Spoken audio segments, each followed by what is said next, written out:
Ma'am, I think we can start. Okay, thank you, Abhijit. Good morning, my dear students. This is the second day of the Women's Week program.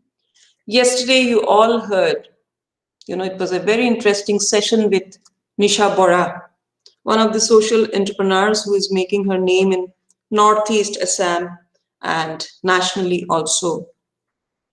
The second day is sharing of experiences from the field, and our women's studies scholars they are going to share their experiences.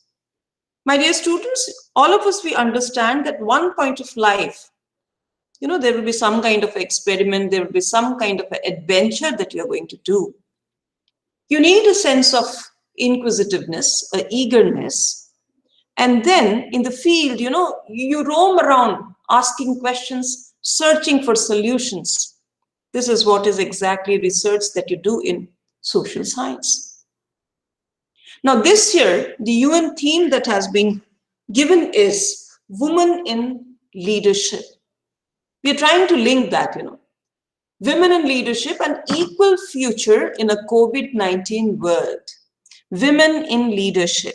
Now, this is one of the most important things that we have been talking about. We started with the welfarist approach. We went into different approaches, and then finally we came to the empowerment approach, in 2001, which led to the development paradigm, isn't it? Now, in the COVID-19 that we were struck, which was a very unprecedented crisis, we could see that how these women had suffered. I'm not talking about women who were the only frontline workers, women who were there at work, working women, non-working women. If you look at women, all women are working women. You place them in different things, home managers are different kind of workers, outside workers are different kinds of workers. But then, if you look at all these futures lead to one goal, one ultimate goal, isn't it? Now, who is a leader for that matter? All of you, I think, students of this century, all of you have a flair for leadership. You would like to search out for challenging opportunities. Yesterday, you heard Nisha Bora ma'am speaking about it. You would like to grow, you would like to innovate, you would like to improve, you would like to experiment, do adventures, take risk. And then at the same time, simultaneously, you would also be learning from your mistakes. It's not that we will be devoid of mistakes, we'll be making mistakes. And then a leader is who will also empower others, motivate others, mobilize others. That is one work that you do. And you set an example for the society, isn't it? So there is a synthetic difference between when we talk about managers, when we talk about administrators, when we talk about leaders. Leader is a different person, right? So why I'm talking about this, because this has been the UN theme this time, and we are also thinking of a future world. That how during this COVID, how did the women they had struck the chord? How did they maintain that balance? How did they, through their creativity, through their resilience, with their patience, how did they cope up? I think all these things all together can be, a part of what our three important resource persons, our researchers are going to talk today. How they are going to connect, they will be connecting with this, primarily with their own areas of research. They will be talking about different women, and I also would like them to just, in a way, integrate both the things, the COVID-19 world, right, and what you're going to speak today, right? So, dear students, we have the first speaker, Hye Soo-ding Hye. He will be talking about his research. He has taken admission this time in the Women's Studies Center, Tezpur University. So, Hye Soo-ding, we will not waste time, and every participation, I think we will have the questions at the end of the session. So, students, you will reserve your questions, you will write your questions in your notebook. So, once the speaker has finished speaking, we will reserve them and let all the three speakers speak, because we will have a lot of common questions also, right? So that way we are going to work. So we have Hye Soo-ding Hye in the first place. We welcome you, Hye Soo-ding, to this Women's Week program, Tezpur University. Thank you so much, ma'am, for the introduction. And I really thank all the participants for committing your time for this wonderful, happy Women's Week. First and foremost, a very good morning to everyone. And once again, a happy Women's Week as organized by Chandraprabha Sakyani Center for Women's Studies. It is really such a great pleasure to be here. And I would like to thank Tezpur University and Chandraprabha Sakyani Center for giving me this opportunity to share my thoughts and also to share my experience as a scholar in women's studies. Before I go to the topic, I would like to bring out two questions that has been recently discussed and mostly viewed according to the International Women's Day. That is, women in leadership. Is women really recognized as a leader? That is my question. And the second is, how do we choose to challenge to make a new difference? That's my second question. So despite of all the great contributions that women have been doing, we are not able, the public, we are not able to see women in public. And what is the reason behind that? I want to have a critical analysis on this. And doing that, I would like to have a special focus on the Northeastern region, that is women's contribution in the peacemaking process. So my topic will be women in peacekeeping with special reference to the Naga woman. This Naga woman, I would like to add it, but to supplement that, I will be mostly referring to the Northeastern women as a whole. To be precise of how important a woman is in our life,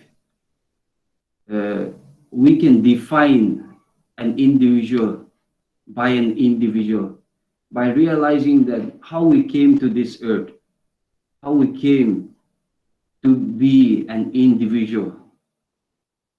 When we realize that it is our mom who have been taking care of us by the time she conceived, by the time she delivers us, she has to bear the pain, she has to take care of the baby inside her womb. And one of the greatest thing that a woman can do and does for us is to take care of the child and also to make the best use of an individual and also to the family and the society at large. And yesterday we have celebrated International Women's Day in a theme that is women in leadership.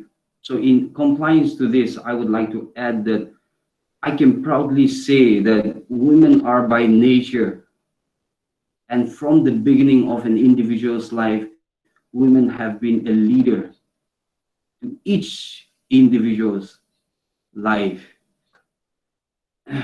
Today, we have explicitly witnessed women's contribution during the COVID-19 pandemic, where women worldwide have traveled a lot from different corners, and they have been initiating as healthcare workers, caregivers, innovators, and also community organizers, and also to support the toiling millions, those who are under hardship during this COVID-19. So it is quite reasonable to agree that we still live in a society where women have been deprived, where women have been undermined in all the walks of life, even today, till today. From the ancient to the contemporary, we still live in a gender biased, and I should say that we still live in a misogyny, that is perspective and behavior of stereotyping and prejudicing women's life and its contribution. So before looking into women's contribution in the peacemaking process, I would like to highlight the Indo-Naga conflict, which came into existence since 1963. Nagaland got its statehood, and before the independence of India, prior one day, just one day, the Naga National Council, led by Fizo, he organized the local Naga tribal councils, and he declared its own independence of Naga, where many of the Indian state leaders condemned the Naga demands for autonomy as anti-national. But with a lot of oppositions also, the Naga strongly believe that they are distinct people. They have a unique history, and it's not a part of political or cultural ethos of India. That's what the Nagas advocated so far.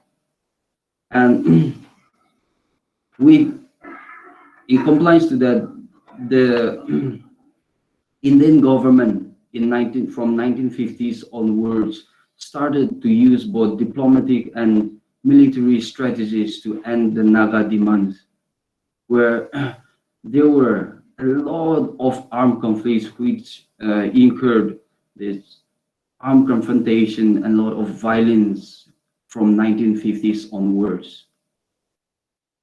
There were strategic military power act, which was often called as the Armed Forces Special Power Act of 1958, as we all know that it applies to the whole part of northeastern region in India. There is a lot of human rights violation according to that act, because a person can be arrested and a person can be searched without any warrant, or he can be shot dead according to a reasonable suspicion. The word reasonable suspicion is something which is not good at all according to the Human Rights Commission. It violates the rights and freedom. It brings violence and murder, torture, and all kinds of determinants which can hamper our society to make a harmonious society. So this ASPA was greatly opposed by almost all the stakeholders in the northeastern region today. But with the ongoing conflict, the ceasefire agreement was signed, and this sign was taken care and monitored mostly by women also. They have contributed a lot in the peacemaking process. In 1997, there was a dominant armed group faction which the ceasefire agreement was signed between NSA and IM and the Indian government. So, and in 2001, in 2001, there was some ceasefire agreement between the small factions, the Naga rebels factions, which were fighting for the Naga autonomy. So, in compliance to this, women have been trying their best to negotiate, to bring peace and peaceful settlement within the region. So in 1994, prior to the ceasefire agreement, the women have come forth and made a remarkable march in 4th of August 1994, which was organized by the Naga Mothers Association, where the slogan was Shed No Blood campaign, where women have participated. Around 3,000 women came out of their comfort zone and took all the risks in order to bring peace, in order to avoid violence within the region. And this has been greatly acknowledged by the top armed leaders, the Naga rebels. So Naga women have been playing a crucial role. And to supplement this, even the Northeast India Indigenous Women Peace Congregation have also played a remarkable role in order to bring peace in our northeastern region. Now I would like to add the United Nations Security Council resolution, that is 1325 which was instituted in 2000. It recognizes that the striking absence of women from formal peace negotiations reveals a troubling gap between the aspirations of countless global and regional commitments and the reality of peace process. These resolutions attributes and acknowledge women in the peacemaking process. But one of the sad things that we recognize here is it's only on 2000 that even the United Nations have recognized women's participation in peacemaking process. It is really sad to see even the UN have recognized this so lately. Looking back to the Naga participation in the peacemaking process, from 1950s onward, the conflict, the Indo-Naga conflict has been prevailing. And with that, women has to take a lot of risks to safeguard the youths, to safeguard the leaders of a particular village or the society at large. So when the army captures or arrests a person, the women have to go to the army officials, and they have to approach, women have to approach them to bring back the youth or the leaders. They have to take risks, but we are unable to recognize and visualize that in the public sphere. Even today, there is no good writings or books about women contribution. And it is very sad that women are also not producing a good resource that we can evaluate. But I don't blame women, but it is the psychological aspect, the perception that we build in this society, the patriarchal and the hegemonic masculinity perception is quite prevalent, not only in Nagaland, but also to the whole northeastern region. And with the implementation of ASPA Northeast, women have been playing a crucial role even in the conflict prior to the UN resolution of 1325.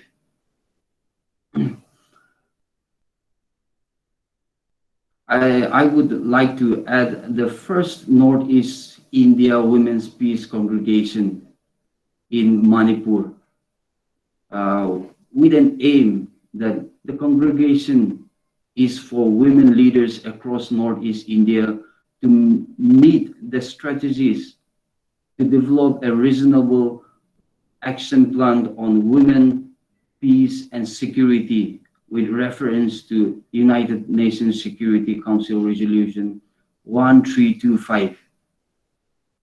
So 1325 was only implemented in 2000, and only in 2015, the first Northeast Women Peace Congregation was organized.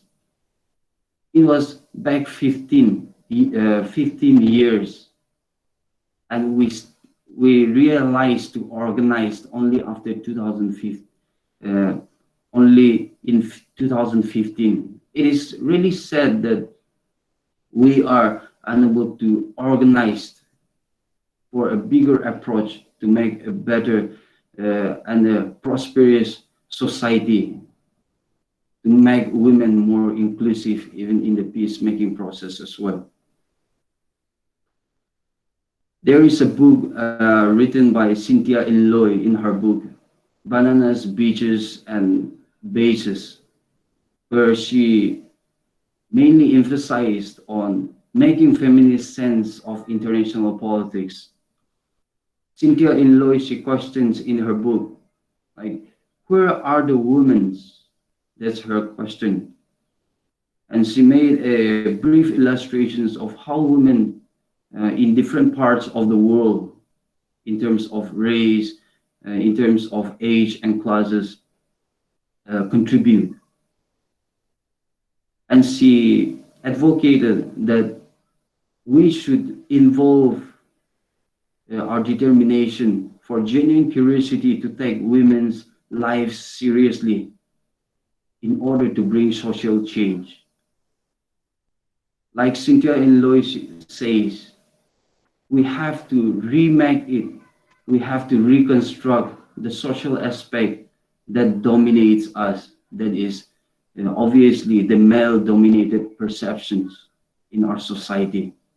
So as a student and as a scholar or as a social activist, we should look forward to reconstruct change and make a more equal world. Here, there is a quotation given by Bina Lakshmi Nipram. I'm sure everyone is familiar about her. She is a social activist, and she is against violence and armaments. She asserts that, I believe that peace is not merely an absence of war, but the nurture of human life. Only in the freedom is permanent peace possible. To unite women in all countries who are opposed to any kind of war, exploitation, and expression, and who work for a universal disarmament, and by the establishment of social, political, and economic justice of all without distinction of sex, race, class, or creeds. What she implies is that in order to achieve freedom and a permanent peace, women should come together to make the voice more vocal enough so that the people, the public hears and see the importance of women's contribution. And I would like to highlight the gender gap of Nagaland.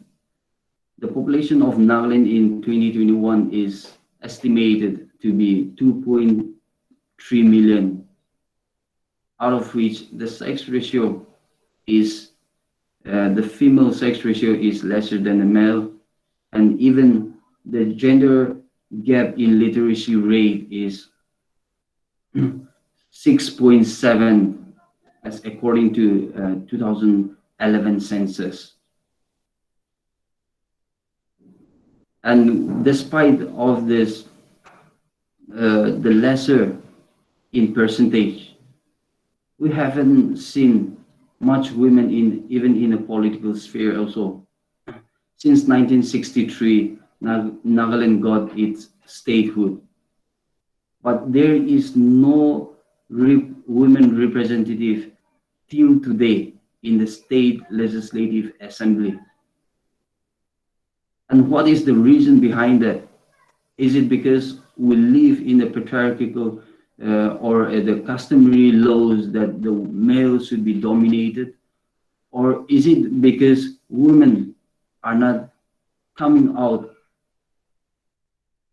not bold enough to be in the public stage, to lead the political life? One of my questions is it because of women, or is it because we still live in this male-dominated perceptions? So to relate this to my questions, there is one female who have boldly come out. Her name was Tokili Kikon.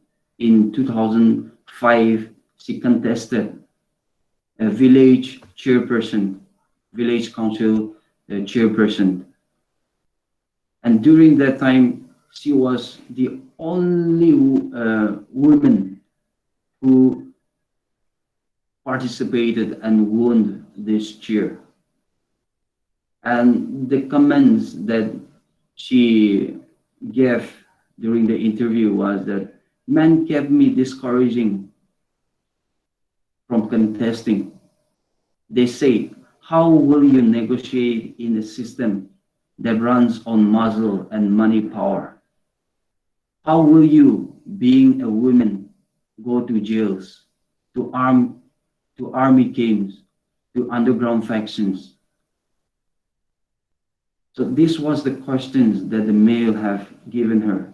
The impression is very and underestimating perceptions. I'm sure this is one of the impediments that make women hesitate to come out or to be a leader in public. This is one of the reasons, maybe. And there is one great comments that is given by a Naga woman in 2018 elections, where she contested and she said that I don't blame men, but I blame women, because women have not come out. They don't try. They don't give time for this. That's what her name was, Awang Konyak. She contested in 2018 Nagaland Legislative Assembly, and she said that she wanted to inherit her father's legacy. With that jewel, she came out to contest elections. And sometimes it's really a need for a woman also to be bold enough to come out of their the perceptions of inferiority, and to be more vocal enough at this present, because women have been doing a lot better, a lot of good things in all spheres, socially, politically, and economically, in all walks of life. Hey, Sudhir, I am cutting you short. Just try to summarize so that, Yeah. even during the interactions, a lot of things will come out. Okay, ma'am. Okay. So I would like to thank this Aram Sharmilas, who is also known as the Iron Lady of Manipur, who went for hunger strike for 16 years. uh, she sacrificed to bring justice in the region, and which was mainly to repeal the ASPA Act of 1958.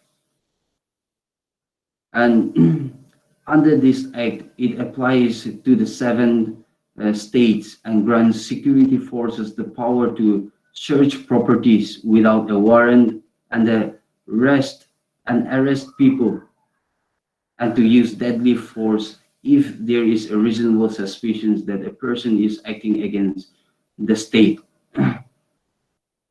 She has been called the world's longest hunger striker, and she has been voted the top icon of India by MSN poll during International Women's Day in 2014. This is not this contribution is not just only to create a self-image or to have a certificate, but this dedications and these sacrifices is to be acknowledged by the public for her commitment to ensure justice and equal and non-violent within the region. And it is really a high time for us to acknowledge women and make women more visible in the public stage.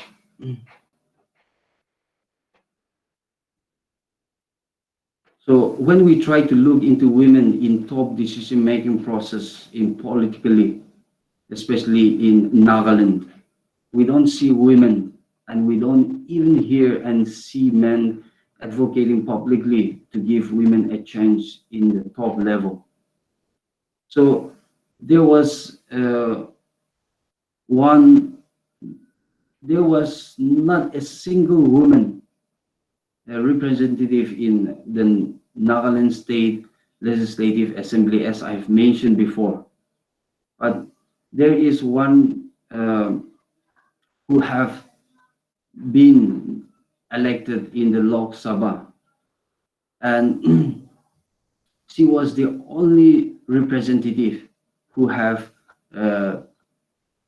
participated in the political sphere. Her name is Saiko. She was being elected in 1977.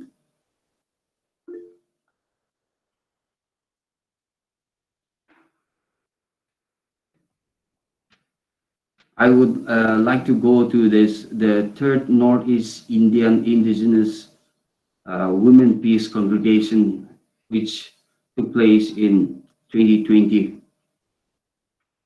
In this congregation, the theme was working towards our collective peace, justice, and our rights. So a brief keynote was given by Professor Elsa Stamatopoulos, a Columbian University professor. He said that resistance, persistence, resilience, and vision for life are the four words that embrace indigenous women's struggle for peace. They have mentioned these four words that in order to promote, we need to use this resistance, persistence, resilience, and vision for life. My last Visiting, will you just cut short so that we will have these things will come in the interactions. So we have all the three speakers speaking, and then we can have the questions, right? Okay. Yeah. Just try to close down, so that it should be. Okay. Here, my last point. This will be my last point. Then, so who represents women in the Naga peace process? This is a big question that come out during the framework agreement which took place between the Center, and the NSCN-IM. Naga Mothers Association and women have been contributing a lot in the peace negotiations and all sorts of to avoid violence within the region. So their struggle have been greatly acknowledged during this conflict. But when there was peace settlement, when there was about to have a peaceful settlement, no women have been consulted.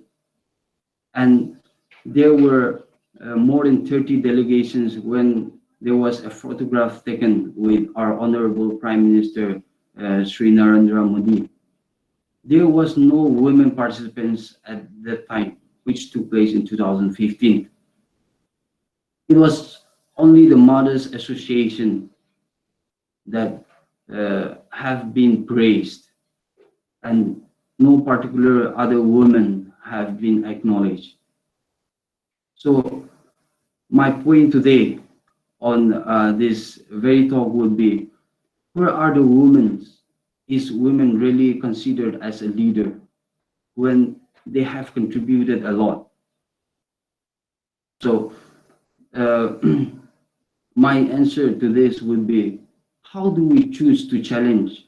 That is, in order to challenge that, we need to hear the voices of women in order to give them a voice, to be more vocal enough against injustice and remake the social construct of gender bias and to ensure inclusive gender power relations.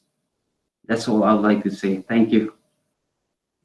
Thank you, Hessiding. A lot of information, and there will be a lot of questions also for you, right? And it's very interesting to listen to a person who has, who is a native of that particular place. He knows the problems very well, and he's talking about nation making and nation making process and things like that. This is very nice. Questions, students, do reserve your questions for the interaction. We will go to Ruhi Kashyap, the next speaker today. And Ruhi, kindly. Yes, okay. Yeah. You have, Ruhi, you have around 7 to 8 minutes of time. So you need to highlight and then. Yeah. So first of all, happy International Women's Day. As we all know that this day is symbolic of the historical journey that women around the world have taken to better their lives, right? The highlight is the struggle was to better their lives.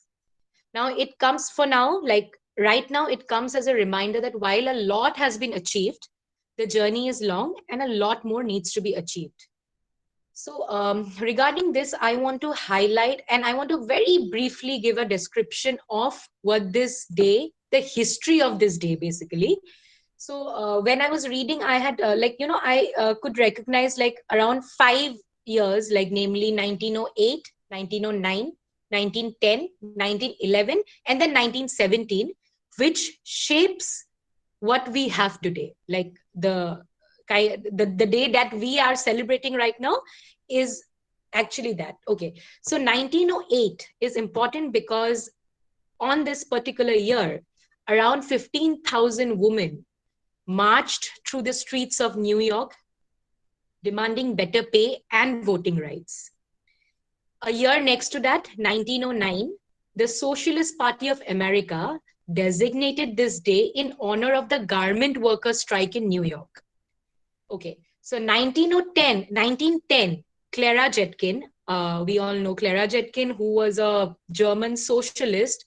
She became the co-founder of the International Socialist Women's Conference, who in 1911 actually tabled the idea of celebrating International Women's Day in a conference in Copenhagen.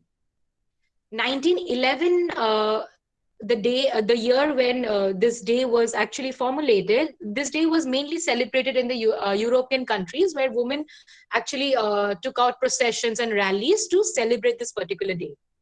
And this was a very Western concept, to be precise.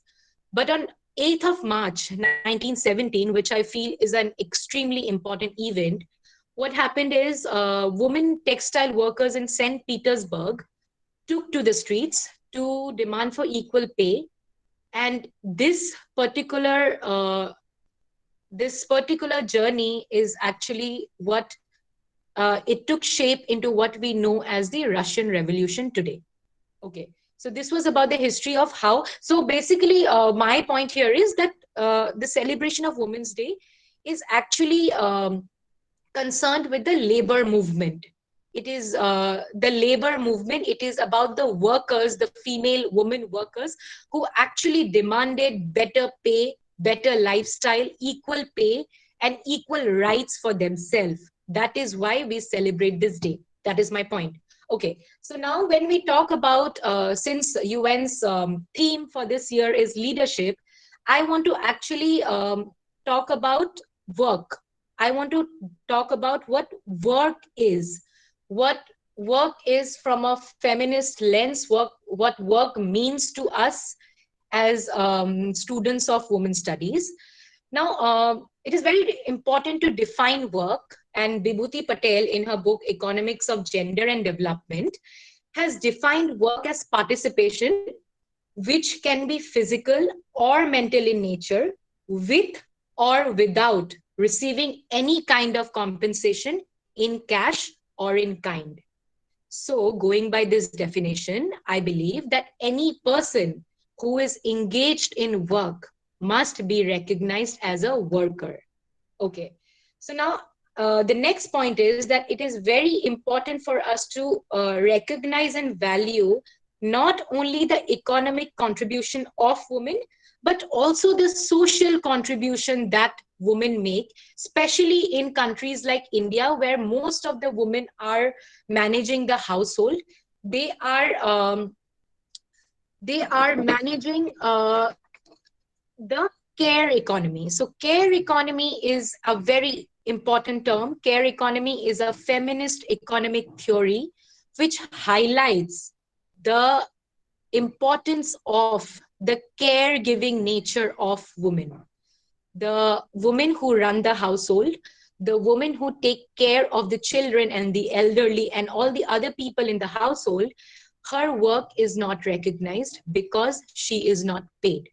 And that is why, for example, when we talk about leadership, the woman who is running her household and is doing an excellent job, we will not even consider her a leader. So suppose, for example, a woman who is a doctor, we ask her, what do you do? She will say, I'm a doctor. But a woman who doesn't have a job which pays her in amount, in cash, if we ask her what you do, she will say, I don't do anything. Right? She will say that I am a housewife. Now we have started using the word homemaker, but before that we always used to say, like, for example, my mom is a housewife. We don't even say that, we don't even consider her to be in the leadership format. We don't consider her there. Okay. So now, since we know that the capitalist system of work, which we all are, live by, and which we all, are all very much know how it works, it actually regards women as a source of cheap labor.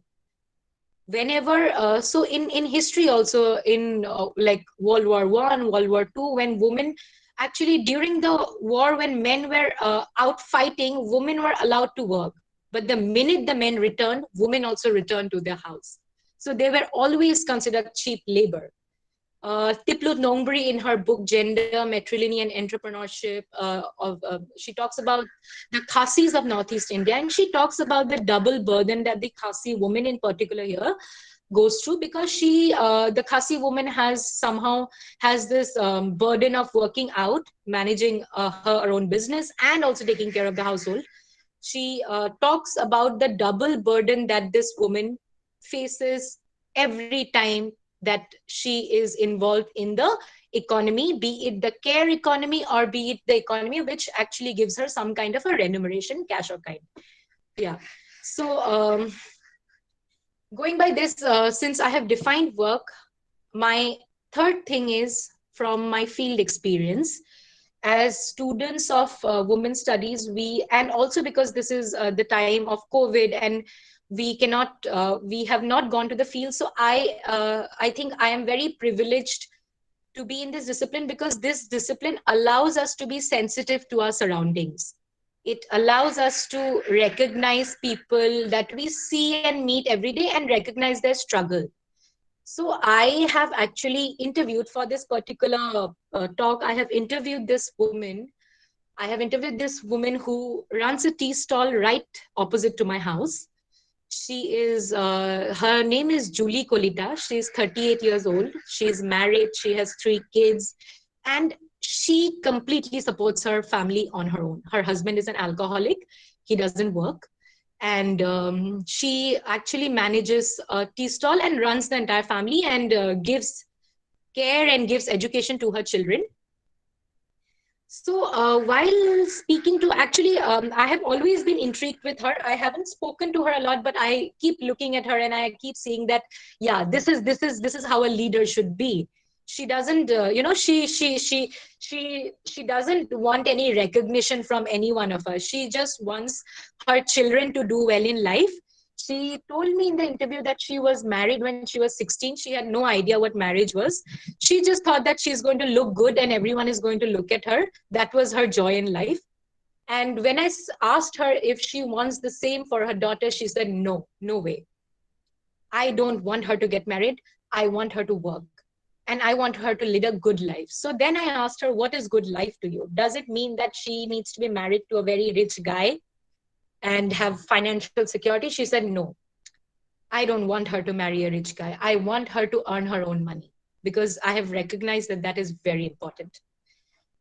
Another thing that has actually impacted me a lot is when I spoke to Julie about her entrepreneurial skills. She said that I want to expand my business.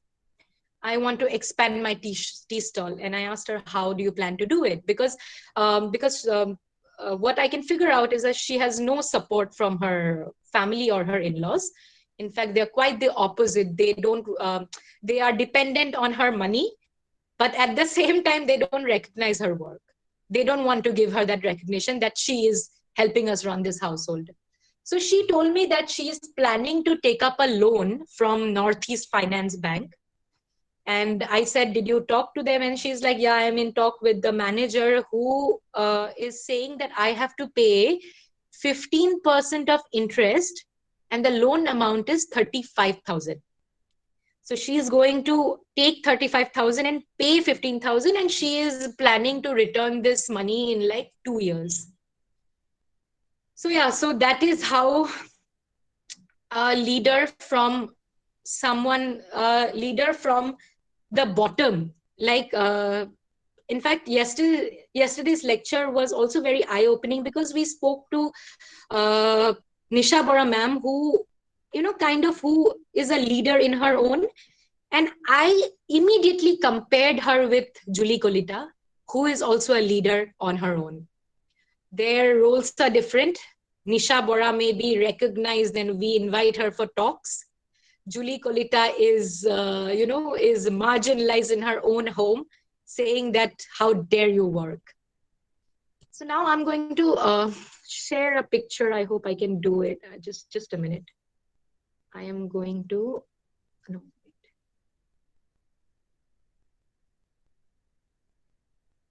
So can you all see this picture that I have shared? Can you see the picture? Huh? Hello? It's still moving. It's not moving, it's coming maybe. What is? Can you see the picture? No. Okay, just a minute.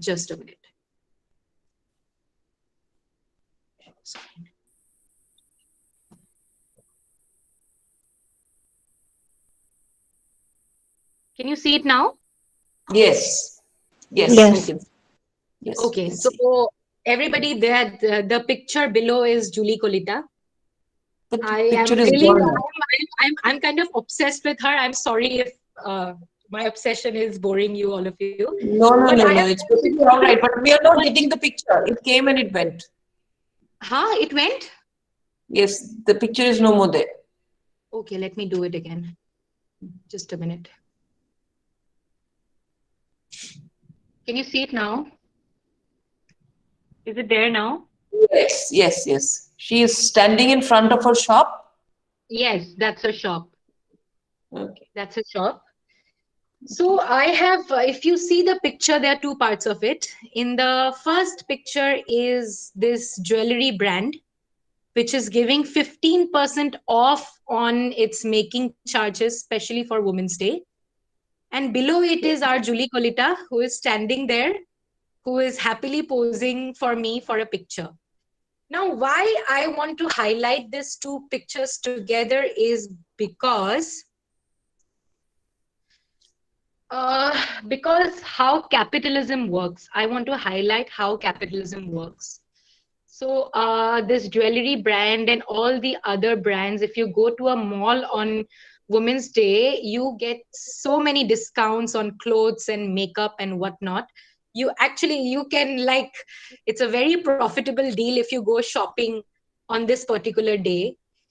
That's because that is how capitalism works. That is how they engage on this particular day. Not just this, if you go on a Mother's Day shopping, you will get a lot of discount. That is how capitalism works. And that is how feminists have described neo-capitalism. So neo-capitalism is a system of modern capitalism, economic policies where the state intervenes. Where, they will pick out these dates and sell their goods, and I, as a woman, if I go out and get a free lipstick, I'll feel happy. Okay, I have been recognized. But what about the woman from the below? What about women like Julie Kolita, who has to take a loan for 35,000 with a 15% interest? She's planning to return this money in 2 years. Who knows if she's allowed? Who knows she'll be able to return this money or not? So this picture, consciously I made a comparison and a contrast. It is very important for us to look at both the dimensions and analyze what Women's Day is actually, how it was and how it is today. When I said that we have a lot and there is a lot to be achieved, that lot to be achieved should focus on women who are actually struggling to make their ends meet. Not to forget women, also women like our speaker yesterday, we must support her as well. She's an entrepreneur doing great work, breaking glass ceilings. We must recognize her work as well. But I believe somehow I don't know, I might just be wrong here, but somehow I feel that our attention we should be more focused on people like Julie, who is really trying to make her ends meet. And another interesting thing is when I asked her, do you know what Women's Day is? She's like, no, I have no idea what this day is. What is Women's Day? Like, every day is same for me. I get up at 5 o'clock, do my household work, open my shop, and leave at 10 o'clock in the night. And my husband is drunk. He will abuse me. What were you doing up till so late? So yeah, her life is very different, and her life should be, for me, since I am in research right now, my life's motto is actually to highlight struggle of women like her. Yeah, so with that, I end my talk. Ruhi, you're finished? Yes. Okay. Thank you, Ruhi. So Thank you so much. This again is going to bring many questions regarding, that who is a leader? Yeah, right, exactly. Who is a leader? Who is the leader, and what are the essential characteristics of a leader? Do we have this fear of leadership in all individuals? So we will try to provoke that. We will try to interact and bring out these things. Thank you, Ruhi, very much. We go to the third speaker of the day, Sonali Boro. Sonali, you're there? Yeah, ma'am. I'm here. We welcome you, Sonali. You can start with your. Hello. Yeah. Okay. I will present a PPT.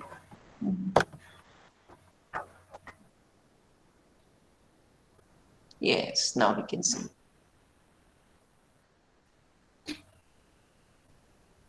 Sonali, just take 5 to 7 minutes and so that we can have a longer interaction. Okay. Okay. Sure, sir. I'm just trying to share my PPT.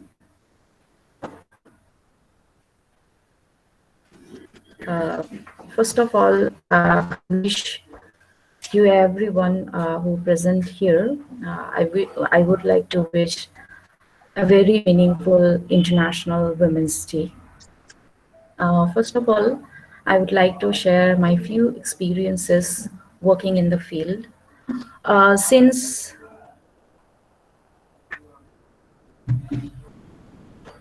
just a second, I will share my PPT. Okay.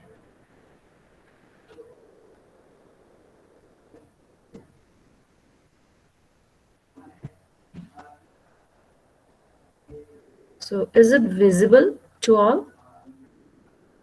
Hello? Hi. Not yet. Hello? Yeah, it's visible now. Yes, it is visible now. Okay. Okay. So I would like to share my experiences working with the community of women. After COVID or pandemic, have experiences or witnessed many changes among the community women. So when we talk about women, about gender, about masculinity, about the structure of patriarchal structure of society, so there are many dynamics of understanding their perspective, their experiences, their role in family, in society, in villages, in community, among the women. Today, I would like to present a very small work I have done recently.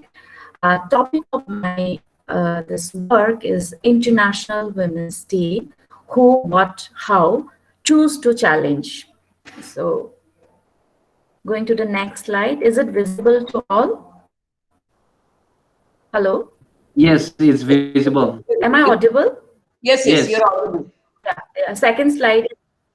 Okay. So I'm not going to talk about the International Women's Day world scenario because Ruby Kaishap has already talked about a whole International Women's Day and world scenario.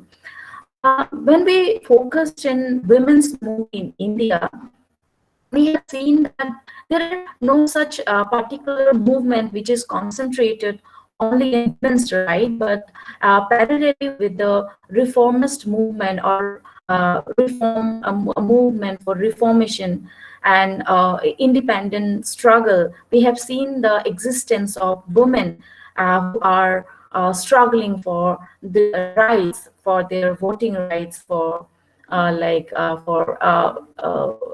rights of property, inheritance, etc. So I have fixed certain objective of this study. I tried to study people's understanding about International Women's Day, how they perceive this International Women's Day, what they feel being a woman or being a man, what they feel about the International Women's Day. Secondly, I tried to understand the significance of the day in men's life and women's life. What is the difference between the significance of the day in men's life and women's life? Last but not least, I tried to what way people observe this day. So I did this study. It is basically a narrative study. The universe of the study, I have adopted certain methods of collecting data and doing the whole research. So my data were both qualitative and descriptive. And to collect that qualitative data, I have circulated Google form, and I have also took interviews and And for the descriptive understanding or data, I have done focus group discussion with the women and men together. So how I select my samples? I look at my contact list and segregated male and female. Then I have selected one person from one alphabet, like Abhijit from A or Akanksha from A, like this way. And I have gathered, I have made a list of 20 males and 20 females from my contact list. Then circulated the Google form. And in the Google form, I have given certain questions who are linked with the research work I have done. So I have circulated 40 total 40 participants, circulated Google form to 40 participants, but here I got only 4 male who have responded to my research or to my Google form. Then there were 17 female who responded to this Google form, and I got that there are 19% male who responded and female were around 81%. So next question I asked in the form that how do you like to pronounce yourself? Then 17 female, they said that they want to pronounce themselves as a C, and 4 male who want to pronounce themselves as a he. Then my next question is, what are the household chores you enjoy doing?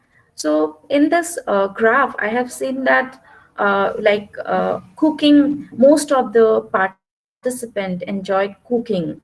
Then there are very less cleaning, then caring, that goes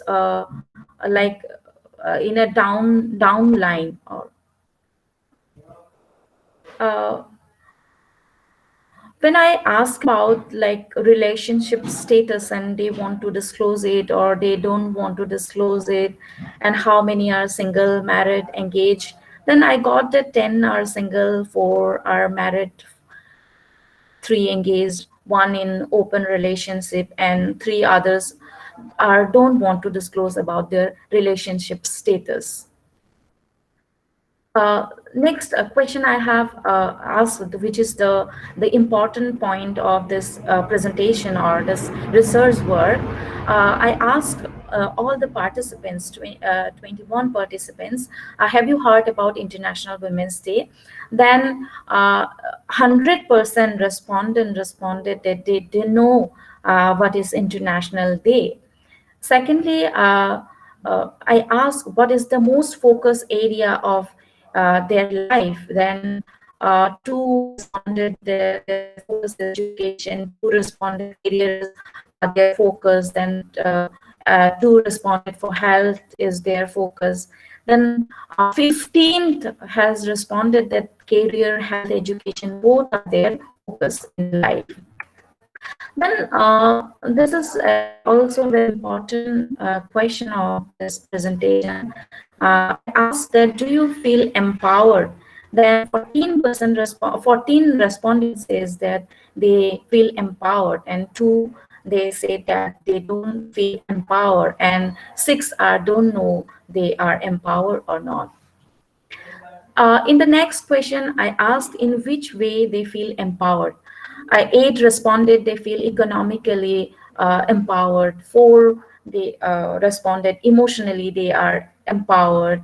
Then 3 responded psychologically they are empowered. Then 6 responded they're sociologically they are socially they are empowered. But I have seen that there are no single respondent who responded that they are feel empowered politically.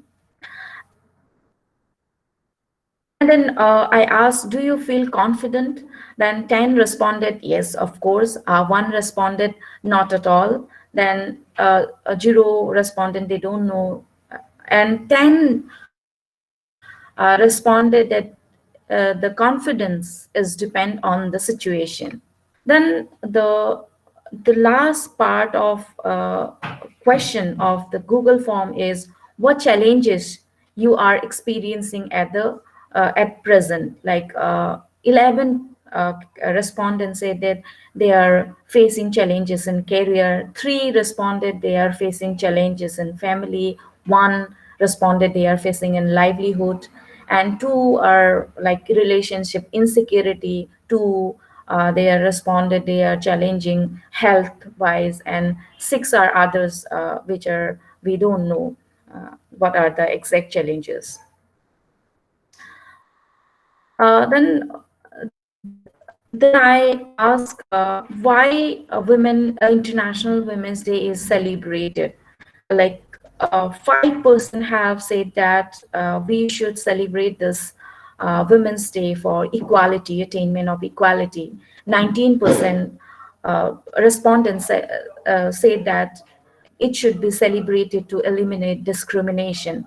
Then 38% respondents say that this International Women's Day is celebrated to recall the struggle of women. The 19% respondents say that International Women's Day should be celebrated for women's right, and 19% respondent also said that this International Women's Day should be celebrated for womanhood. Then I also asked about the experience of celebrating International Women's Day. 9% said that participation in meetings, 24% said that they organize program, then 19% say that they do not celebrate. Then 5% say that celebrate in social media only, limited to social media. Then 29% they celebrate by participating in events, and 14% responded they celebrate International Women's Day in other way. Like next, I asked how you will celebrate this day in 2021. Then 42% respondents say that they will organize event and they will participate in the event. Then 5% say that they will donate something to the women. Then 16% say that they are planning to like celebrate International Women's Day. Then 5% say that no to celebration, they don't want to celebrate. They don't. 5% they said they don't want to celebrate, and 27% responded they're not sure about celebration. Then I try to understand what is the man's perspective and the woman's perspective about the celebration or about this International Women's Day. Then I see that man's concern is about the women's safety, empowerment. Then most of the respondents who are men, they said that they celebrate this day. Then most of the respondents who are men said that they enjoy cooking only in their family. Only one responded that he enjoy cleaning in household. Then most of the most of the men said that this time they want to choose to challenge gender gap in the society. Last question of my Google form was, in this International Women's Day, what you would choose to challenge? So 4 respondents say that they will challenge gender gap in the 2 respondents that they will challenge, and 16 respondents say that they will challenge gender gap in society. 2 respondents say that they will challenge gender gap in relationship, and 1 is not sure, and 1 don't want to disclose.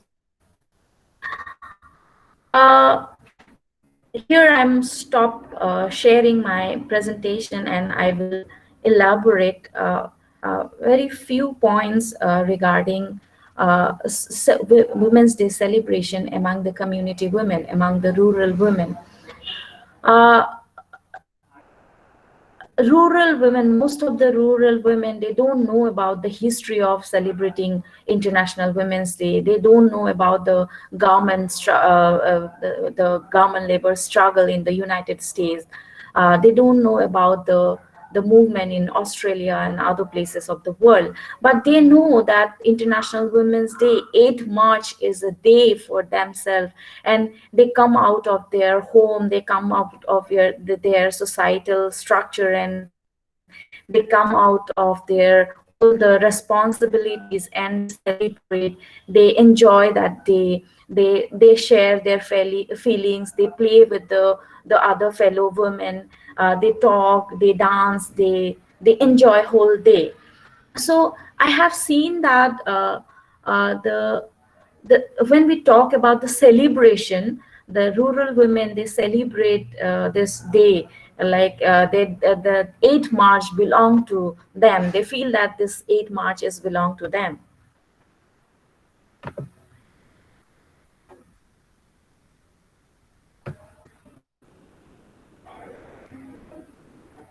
Hello, am I audible? It's over, Sonali? It's over? Hello? Yeah. My presentation is over. Anything, if any participant would like to ask any questions? Thank you, Sonali, for the various research questions that right now you are planning. So these again will undergo a lot of changes and modifications and corrections. And it's better that we always interact, we always discuss, and then we come to a conclusion. So we have our students. Yes. We have our students, and this is the way research. How the research scholars, I think they're your seniors, how they have planned their research, and which is the way, and what is the way through which they are actually integrating two things. One is what they see, the social reality theory, in front of them, and then they start to make a research plan out of that. Right. So we will start the discussion, and I will hand it over to my colleague, Dr. Moushumi Mohanta, to take forward the session, the interaction session. Dr. Moushumi.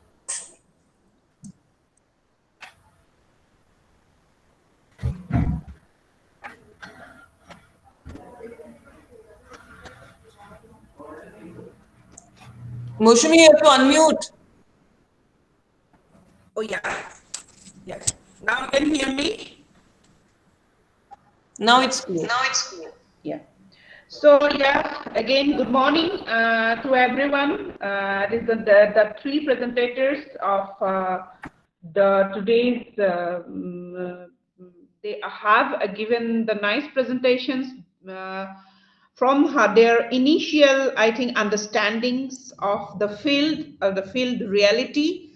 I think students can be benefited from the inputs of the research scholars. First of all, I just want to give little remark on your presentation, especially where Ruhi, where I just want to say Ruhi, where are you there, Ruhi? Yes, ma'am, I'm there. Yeah. So when you want to just you are in confusions that what is the leader, actually women leader, when you have compared, not compared, you have analyzed one woman in a great way in one lecture, listening the lecture. So I just want to say something on it because what I had just wanted to say, what is leader actually?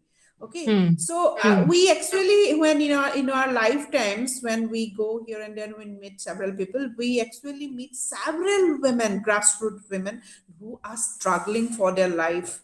As for example, where you have given this lady's name is Zuli. Yeah. Yes. So, but now the point is that when they will be, I think now they are in a struggler. Obviously, they have the leadership qualities and they are using a lot. These can be the leaders, but when they will be leader, because they need, when you have spoken about that she will take the loan. Now I can see the finance companies, especially the finance companies, are earning great money, and you know this percentage is huge. 15% is not a very easy kind of that some very this kind of women. So now this is the point. So to prove her leadership, whether she will be able to manage this kind of loan or achieve her goal, or she will be in debt, or she may ruin. She may ruin also. I have met several women who have ruined their life like anything. Okay, now this is the point, and now there are many responsibilities of you, me, and other kind of social bearers who can train them and make them as a good leader, help to be a good leader. This is the point just I want to make out of the point. So now I just want to request the other participants, especially the students, if you have any queries, please ask to your colleagues. Yes, to participants.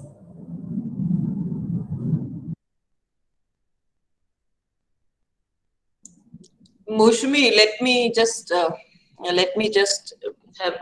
not a question, but then you know that this is Ruhi felt that Julie's life is important. The way she was working was important, you know, and she created a narrative out of it. That you know, Nishabara and I have said that. Nishabara and Julie can be.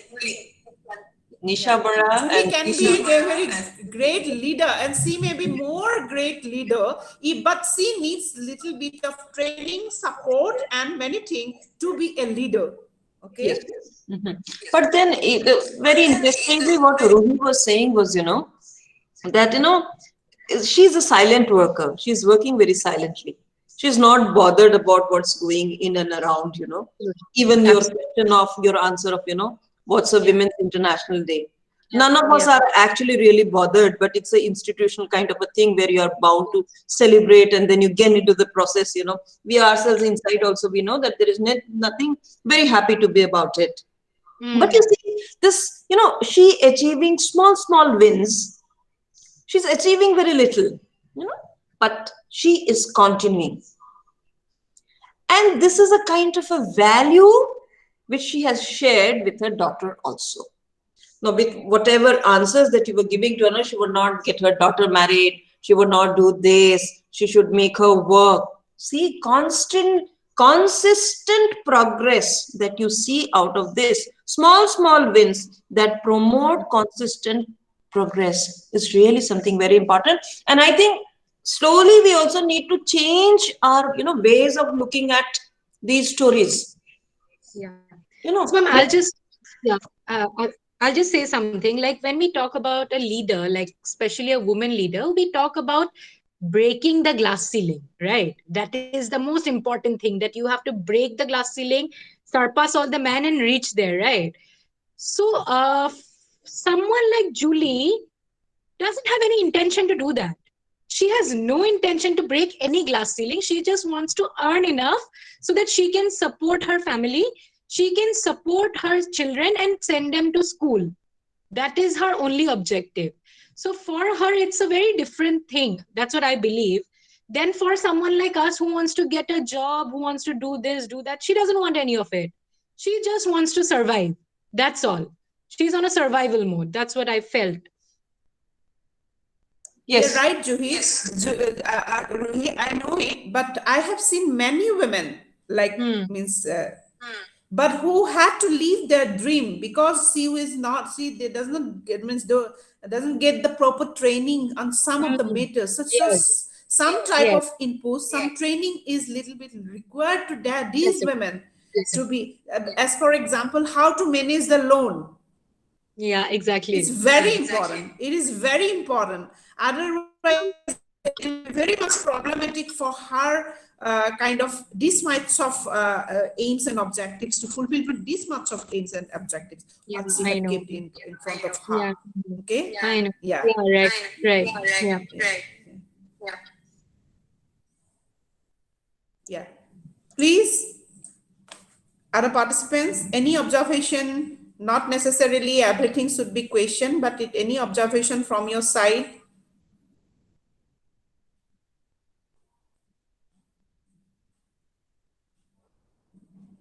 Can we, Mushmi, can we go to Hesuding?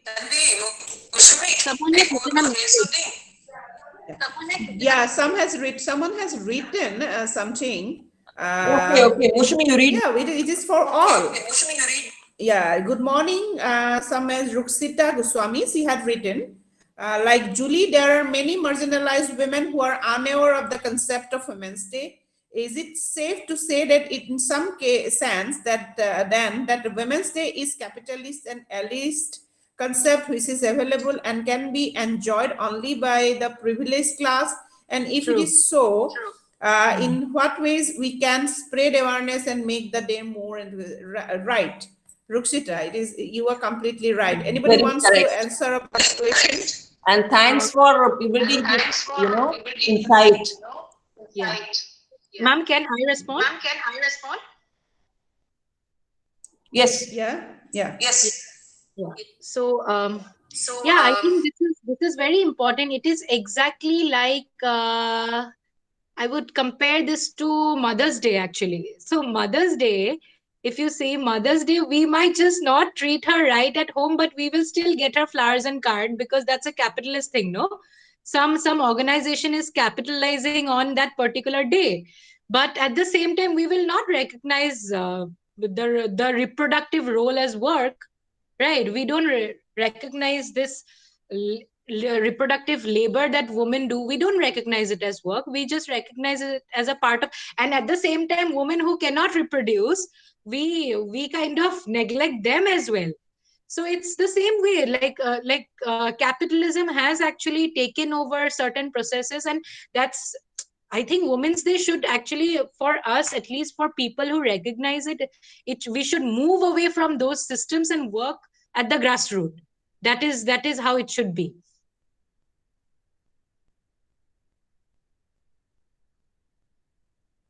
You're right. Actually, I just want to say that many concept, it has been immersed in the West, like feminism. Okay. But the shape how we took, but because the Western mothers are a little bit different from our Indian mothers. Problems of Western women is different from that of the Eastern women, so Northern women, whatever it is. But now, obviously, yes, they have, according to their problems and situations, they have they have kept the day as Women's Day, as a 8th of March. But yes, of course, why not we can Indianize? Why not we can, we can take our shape and our color to that day, keeping that day. Obviously, we can respect that day. Obviously, we can respect the contribution of the Western women, of the other women, where they have, that's for example, where you have said that Clara Zetkin she had a contribution in, but why not now we can use it in our perception, through our perception, giving or briefing it. Obviously, where she has said, Ruksita, I think her name is, where she has rightly pointed out that in what ways we can spread awareness, make the day more inclusive. Obviously, now we are not, as for example, it's a very small example, we asked, in that Women's Day, we are talking about Nisha, we are talking about Julie. So it is not the way that we are celebrating on our way. We are definitely celebrating it in our way. Is not it, Ruksita? What you wants to say? Yeah.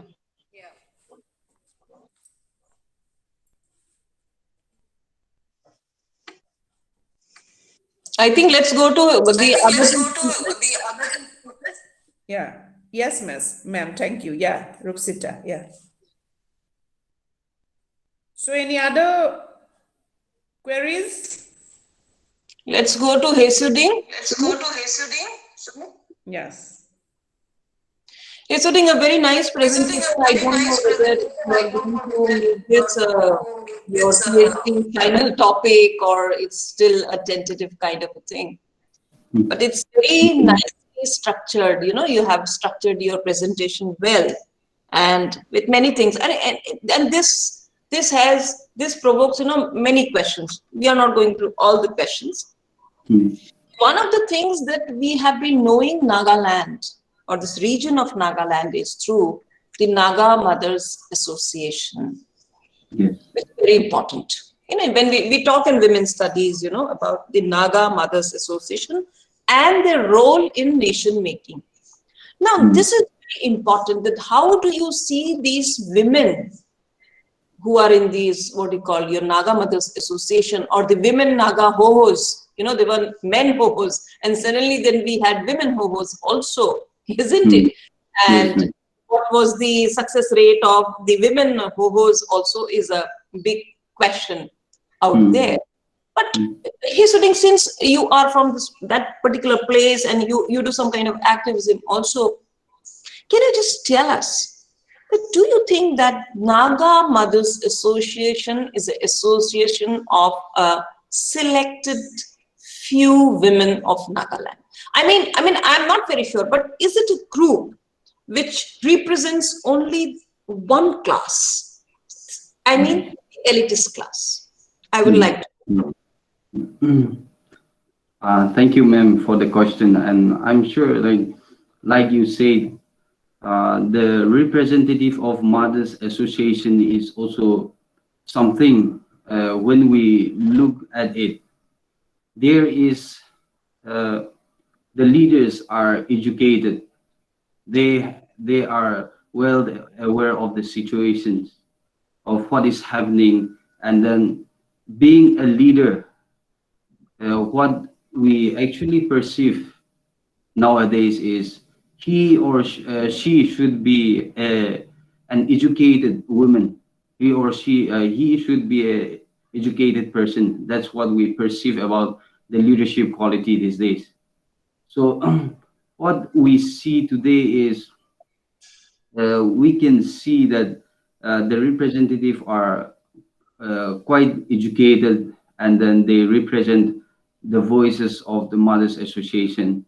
And one point that I see is that when they are about to have a talk or about an agreement, then there is a consultation of various tribes. That is, Naga tribes is comprised of more than like 30, so which have different, we should say, different culture, the language, everything. So when everything is, anything is about to take into action, then there is some consultation with the various tribes. So I think that it is somehow inclusive as of now, but the leadership is something where more privilege are being taken by the, I should say, the educated. Okay. That's all I would like to take that.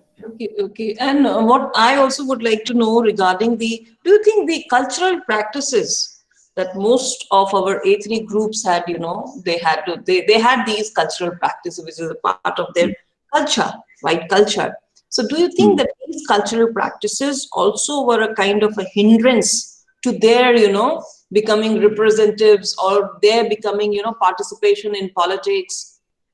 Yes, definitely. That is one of the main hindrances that we face in today's society, especially the Nagas society. Here we work in a systematic way where we are traditionally, culturally dominated, where we see that, example, this Article 371A, when we talk about this, like there is special provisions given to the Nagaland as a whole. But when it comes into monitoring that specific article, it give provisions that the Naga can have its own customary laws, and it can administer its own rules and regulations within the region. And unless the state legislative assembly approach the parliament, there no interventions will be taken by the central government. That's the provision that is given to the Nagaland state. And then because of that, I really think that we are still confined in these customary laws, the traditional attitudes, that is the male-dominated perspective. So the transfer of property, taking the decisions in all the ways, like it has been greatly influenced and manipulated by this culture. Thank you. Thank you, ma'am. Yeah, any queries?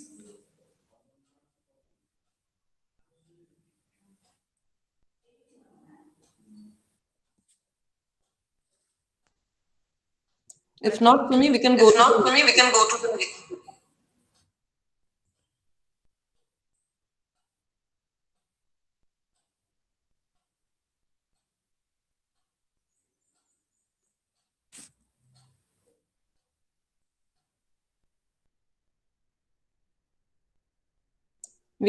the next speaker.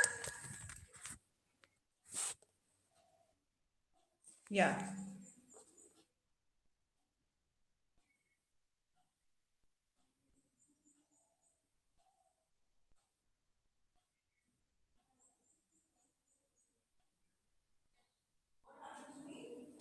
Yeah, that is, any queries to the speaker?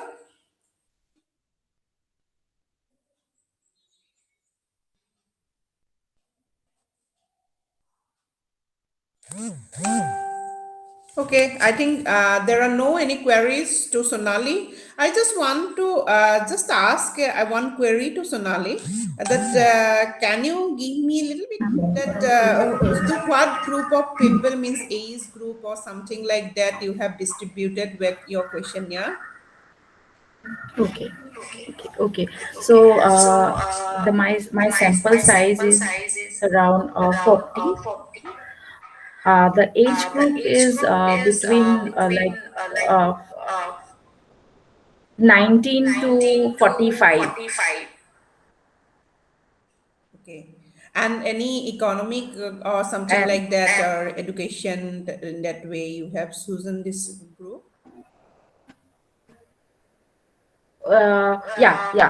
basically because it is I have circulated Google form, so they should know at least basic like knowledge about the technology. Okay. Okay. So any queries? Yeah, let me have one. Yeah. No, maybe I missed one part, Sonali. It is I've gone outside. Now you were talking about work, where you were making questions like, what work would you like to do, or something like that. Now, my suggestion is, I think from this perspective, we can pose our question like this: what work impresses you the most? Now, let the women answer. Let the community women answer. Because all of us, we presume that we are in a changing world. Now, why is that we are posing questions regarding whether you know cooking, whether you know stitching, whether you know this? Let them answer. Yes, that what work impresses you the most. Then while you were talking about detailing about this Google form, something very distinct that came out was the idea of empowerment. Are you also going to talk and get the answer, get the solutions to what is their idea of empowerment? Do they have any idea of empowerment? What is this empowerment? Because empowerment is development again.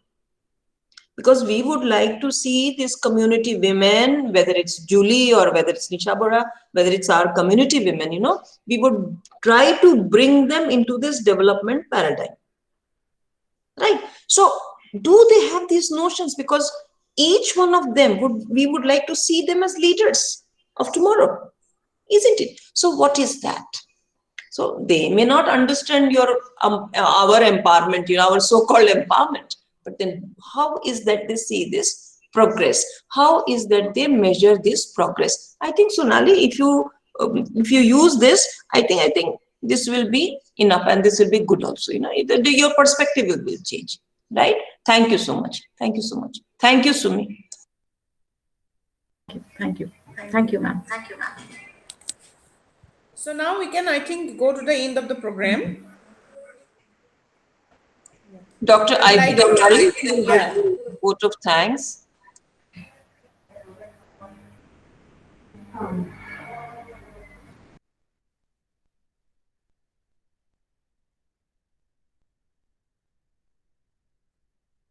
Ivy, you are mute. Please unmute your mic.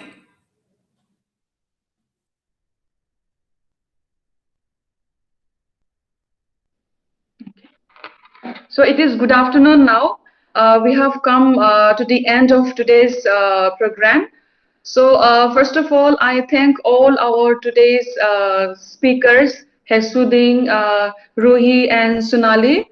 So yeah, indeed, your speech has made it a meaningful International Women's Day. And yes, it really justified this year's UN theme, that is Women as Leadership. And you have discussed the concept of leadership in a very different level. And like all of you have stressed and stated that each individual woman is a leader. But usually we always think that the women who works in a higher level, we always see them as the leaders, whether in working in different fields, whether political or other fields. But today, so we have come upon a very important point, that as you all have stated, that each individual woman is a leader. So you have discussed it in a different in a different perspective. And yes, we are glad that even Ruhi have mentioned like how we should focus on women working in different levels, and even the women working in the lower level can be considered as a leader. Okay, so I really thank, on behalf of Women's Studies Center, I thank all the speakers for this, for your beautiful presentations. Thank you all. And I also thank all our students, participants. Most of them have left already, maybe due to some network problems. But whatever, I really thank all the participants, our students especially, and hope to meet you all in our next programs. Thank you. Thank you. Thank you. Thank you.